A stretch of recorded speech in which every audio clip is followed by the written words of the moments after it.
मात्र यानंतर सुदर्शन घुले हा 6 तारखेला प्रकल्पाच्या ठिकाणी गेला आणि तिथे सुद्धा मारहाण झाली। संतोष देशमुख आणि मस्ताजोगचे सगळे ग्रामस्थ या आरोपींच्या विरोधामध्ये उभे ठाकलेले होते आणि त्यांनी या सगळ्या आरोपींना आव्हान दिलेलं होतं। या सगळ्या प्रकरणानंतर 9 तारखेला संतोष देशमुख यांचं अपहरण करून निर्घृणपणे हत्या केलेली होती। मात्र घटनेच्या दिवशी सुद्धा वाल्मिक कराड हा इतर आरोपींच्या संपर्कात होता आणि या सगळ्या सीडीआरचे जे काही पुरावे आहेत ते समोर आल्यानंतर या सीडीआरच्या आधारे एसआयटीने हा दावा केलेला आहे की खंडणी प्रकरणात अडथळा ठरले म्हणूनच संतोष देशमुखांची निर्घृणपणे हत्या केलेली आहे। जवळपास 9 मुद्दे म्हणजे ग्राउंड्स जे आहेत ते पोलीस कोठडीचे एसआयटीने कोर्टामध्ये मांडलेले आहेत। या ग्राउंड्समध्ये हा एक महत्त्वाचा ग्राउंड्स मानला जातोय की संतोष देशमुख हे खंडणीमध्ये अडथळा ठरत होते म्हणूनच त्यांची वाल्मिक कराड आणि इतर सहकाऱ्यांनी हत्या केलेली आहे। मात्र वाल्मिक कराड हा सुदर्शन घुले आणि विष्णू चाटेच्या सातत्याने संपर्कामध्ये होता घटनेच्या आधी आणि घटनेच्या नंतर सुद्धा अनेक वेळा त्या दोघांमध्ये बोलणं झालेलं होतं। त्याचबरोबर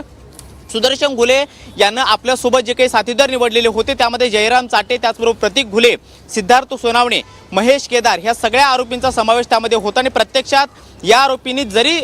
संतोष देशमुख यांचं अपहरण करून त्यांना मारहाण केलेली असली मात्र त्या सगळ्याचा मास्टरमाइंड हा वाल्मिक कराड आहे। कारण या सगळ्यामध्ये वाल्मिक कराड हा विष्णू चाटे आणि सुदर्शन घुलेच्या सातत्याने संपर्कामध्ये होता आणि या सगळ्या हत्येचं कारण जे आहे ते आता एकमेव असल्याचं सीआयडी कडून सांगण्यात येतंय ते म्हणजे संतोष देशमुख या सगळ्या खंडणीमध्ये अडथळा ठरत होते। कारण आवादा कंपनीला सातत्याने धमक्या देऊन सुद्धा आवादा कंपनीनं कुठल्याही पद्धतीची खंडणी न देण्याचा निर्णय घेतलेला होता, खंडणी दिलेली नव्हती आणि म्हणूनच मस्ताजोगचे सगळे ग्रामस्थ आणि मस्ताजोगचे सरपंच संतोष देशमुख यांनी सुद्धा जी काही भूमिका आहे ती या सगळ्या आरोपींच्या विरोधामध्ये घेतलेली होती आणि म्हणूनच 6 तारखेला जो काही वाद झाला त्या वादाचं कारण पुढे करत या आरोपींनी खंडणी प्रकरणात अडथळा ठरणाऱ्या संतोष देशमुखांची अपहरण करून निर्घृणपणे हत्या केलेली आहे। एसआयटीमध्ये हा एक मोठा आता एसआयटीच्या रिमांड रिपोर्टमध्ये हा दावा करण्यात आलेला आहे आणि त्यामुळे या सगळ्या प्रकरणामध्ये नेमक्या या येत्या काळात कोणकोणते दावे केले जात आहेत किंवा 7 दिवसांच्या पोलीस कोठडीमध्ये काय नेमकी